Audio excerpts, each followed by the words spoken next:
In the autumn of 1951, a young woman walked into a bookstore on Hollywood Boulevard just after noon. She wore sunglasses indoors and a scarf tied beneath her chin.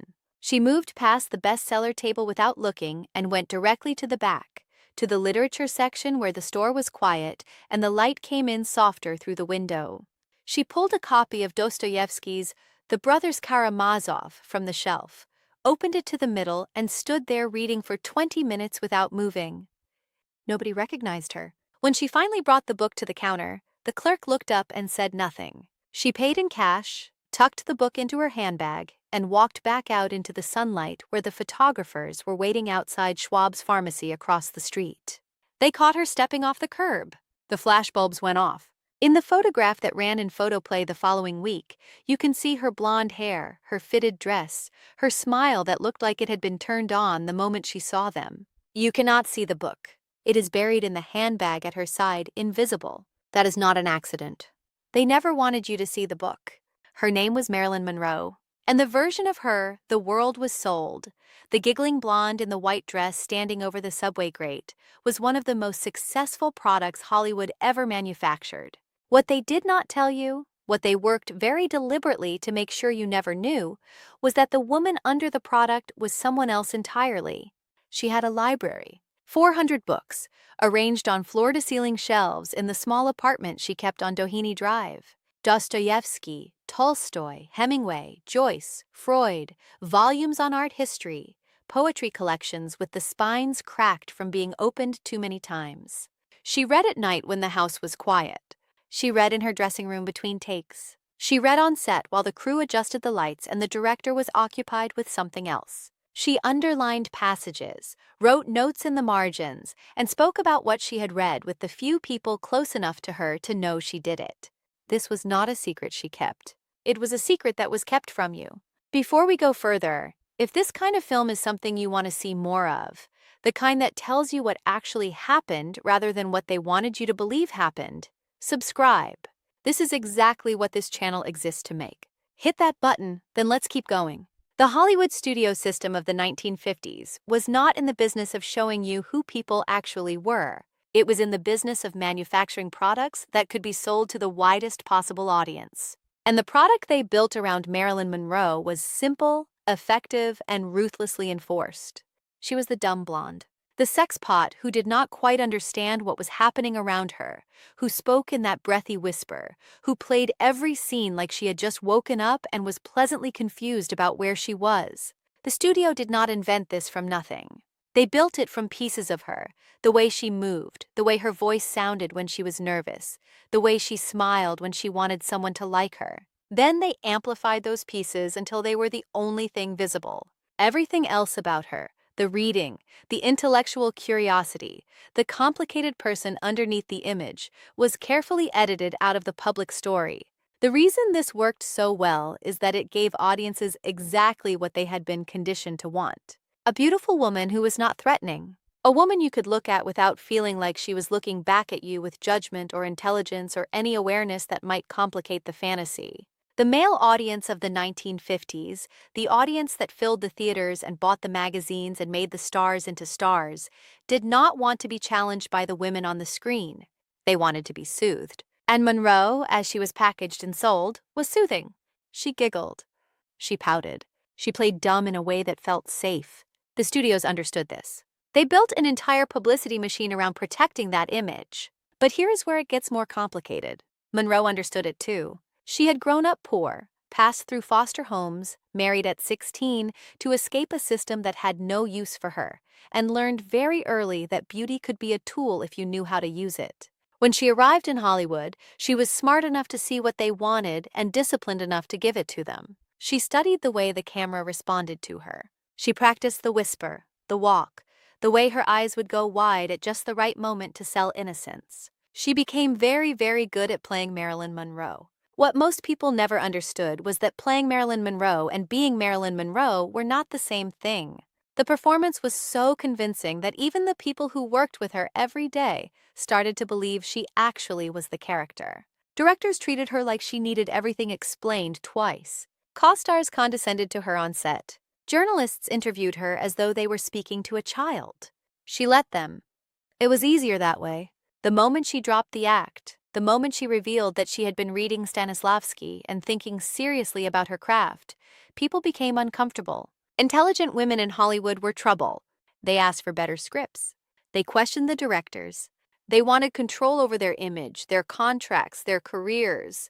The studio system had no room for that. So Monroe kept the books in her apartment where nobody from the studio would see them, and she kept playing the part in public. There is a photograph from 1952. Monroe at a book signing event for a children's author. She is sitting at a table, smiling for the cameras, and someone has placed a children's book in front of her as a prop. The whole thing was staged by the studio's publicity department to make her look wholesome, maternal, unthreatening. What the photograph does not show is that earlier that same day, she had been in her apartment reading Carl Sandburg's biography of Abraham Lincoln, a book she would later say changed the way she thought about ambition and tragedy. The studio knew about the Lincoln biography. They made sure it never appeared in a photograph. The children's book was the image they wanted the public to see. The Lincoln biography was filed away as an inconvenient detail that did not fit the product. The most important part of this story is not that Monroe was intelligent. It is that the studio actively worked to hide the fact that she was intelligent because her intelligence was a threat to the product they were selling. Stay with this part because it explains everything that came after.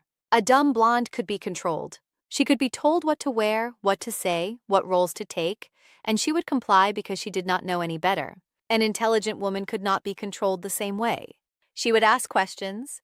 She would push back. She would want a say in the decisions being made about her career, her image, her life. And the studio system in the 1950s was not built to accommodate that. It was built to extract as much value as possible from the talent under contract, and the easiest way to extract value was to make sure the talent did not realize they had the power to say no. By the mid-1950s, Monroe was one of the biggest stars in the world. Her films were making enormous amounts of money, but she was also exhausted. The gap between who she was in private and who she was required to be in public had become unsustainable. She started missing days on set. She struggled with insomnia, relied on pills to sleep and pills to wake up, and the tension between her and the studio grew worse. In 1954, she married Joe DiMaggio. The marriage lasted 9 months. He wanted her to stop making movies, to stop being Marilyn Monroe the product, to be his wife and disappear from the public eye. She could not do that. The image was all she had. Without it, she was nobody the world cared about. With it, she was trapped inside a performance she could not stop giving. In 1955, she left Hollywood entirely. She moved to New York, studied at the actor studio with Lee Strasberg, and tried to rebuild herself as a serious actress. The New York press was fascinated. They started writing about her differently. She gave interviews where she spoke carefully, thoughtfully about craft and literature and what she wanted from her career. For a brief moment, it seemed like she might escape the image the studio had built around her. But Hollywood was not interested in the version of Monroe who studied Chekhov and wanted to play serious roles. They wanted the blonde in the white dress. When she returned to Los Angeles to fulfill her studio contract, she was put right back into the same kinds of films, the same kinds of roles, the same performance she had been trying to leave behind. There is a letter she wrote to her acting coach in 1956. She describes feeling like two separate people. One of them was Marilyn Monroe, the product the world wanted. The other was Norma Jean, the person she had been before Hollywood got hold of her. She wrote that she did not know how to reconcile the two, and she was not sure it was possible. The studio had spent years making sure Marilyn Monroe was the only version of her the public would ever see. And in doing that, they had quietly erased the woman who had existed before the image was built. What makes this story more than just a tragedy about one woman is that it was not unique to Monroe. The studio system did this to everyone under contract. It built products and sold them as people. The difference with Monroe was that the gap between the product and the person was so extreme that it became visible even to the audience, even decades later.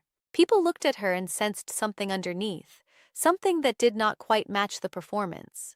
They could not name what it was, but they felt it. That feeling is what keeps her image alive long after the films have stopped being relevant.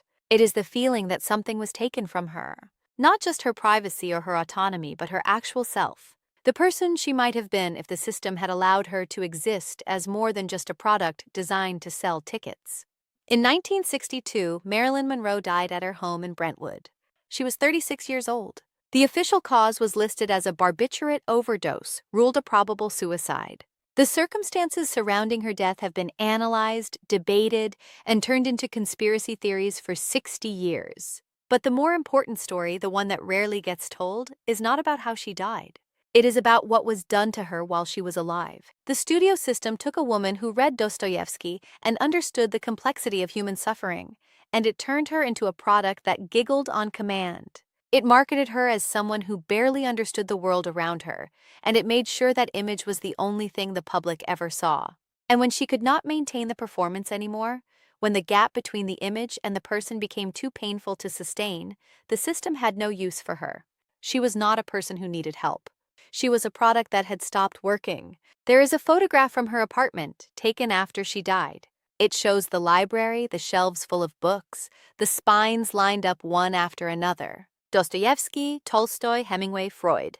All of it still there, all of it invisible to the public for her entire career. The photograph was not widely published. It did not fit the story people already believed about her. 60 years later, that photograph is still surprising to people when they see it for the first time. They are surprised because the image of Marilyn Monroe as the dumb blonde is still the dominant image. The studio built it that well. Even now, even after everything that has been written about her, the product they created is still more visible than the person who actually existed. If this story landed somewhere, if it made you think about how much of what we are sold as real is actually just a carefully managed product, subscribe. The next film goes somewhere else she lived. A dressing room mirror where another performance began every morning. I'll see you there.